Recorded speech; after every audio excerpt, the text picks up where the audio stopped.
technology on all this. Right now, the normal size iPad is 9.5 inches.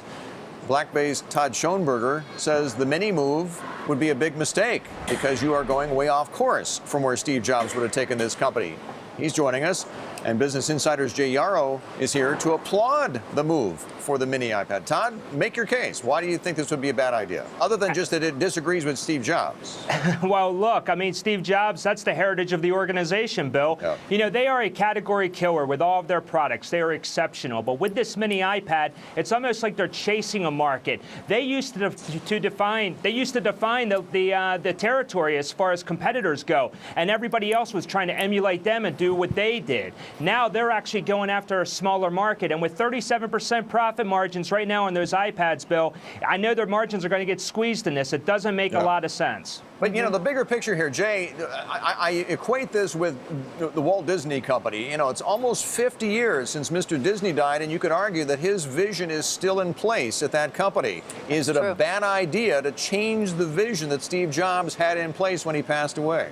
No, you have to understand who Steve Jobs is. What he did was say one thing and then go and do another. You can look at the iPod. He said, we're never going to do a video iPod. What did they do? A video iPod. He said, we're not going to do tablets. What did they do? They did a tablet. He said, we're not going to get in the phone market. They get in the phone market. This is just how Steve Jobs operated. If you followed him closely through the years, he constantly said one thing and then went and did another.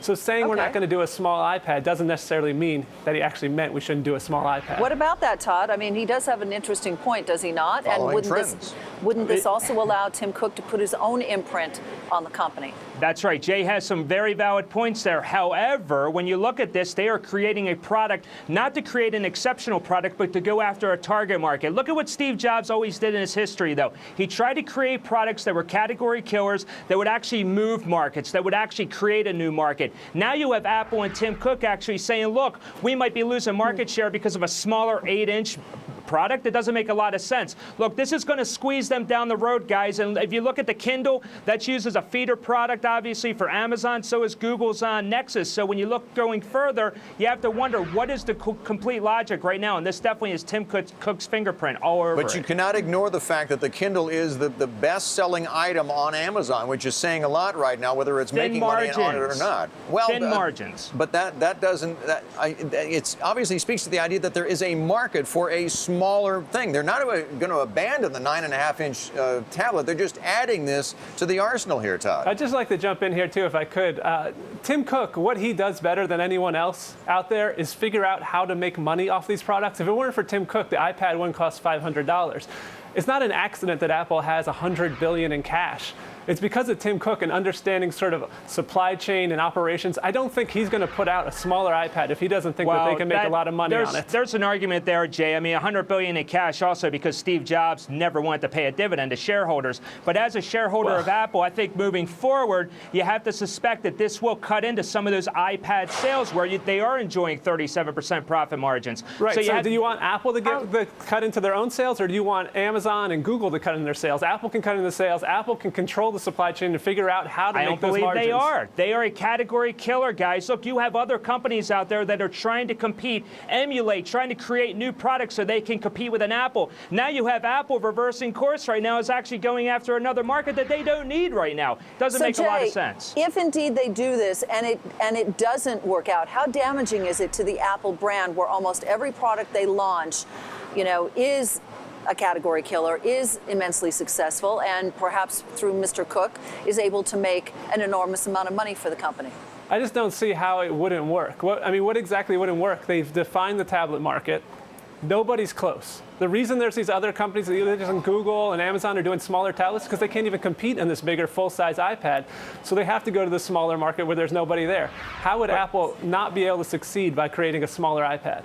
They will succeed at that product right now. Let's all be honest here. However, when you're looking as a shareholder and as an investor, and that's what CNBC viewers want to know, the profit margins are going to be squeezed. So why do you do that? Do you cut into your sales for a product that's making 37%? Or maybe even the iPhone? Why even have that? Look, the logic of an 8-inch tablet is so you could put it, a woman could put it into her purse. Doesn't make a lot of sense right now. Yeah, but come on, Todd. You're splitting hairs here when you're worried about profit margins. And if it's still a success for the company, it's a success. I mean, mean, inevitably, you're going to have slimmer margins for the tablet market because you have so much competition out there. There are so many companies coming out with them. So how can you argue that a smaller profit margin does not make it a great success? Apple's challenge going forward, guys, is to break into new markets, emerging markets. And so it's going to have. It's also consumers. Working on supposedly a television. It's not. This isn't the last thing it's doing. This isn't like Apple's going to do an iPad and then they'll call it a day and that's it. This is just another product. This is expanding the market that they own, that they've defined, and they're going to take it another direction. You don't want to overlap product development, guys. We've seen it with car companies. I'm telling you, this hits the bottom line, and this could hit Apple's bottom line in the year to come. What about when Steve Jobs was there and they did an iPod and then they did an iPod mini? Were you worried that they were going to ruin themselves there? I tell you what, I was a little bit worried about that. And it seemed to work out fine. Right. However, they didn't enjoy the profit margins that they enjoy with that iPad. Look, I want to see iPads like they're doing 3, fine. 4, Seems and like 5. investors did pretty well since the iPod mini to me.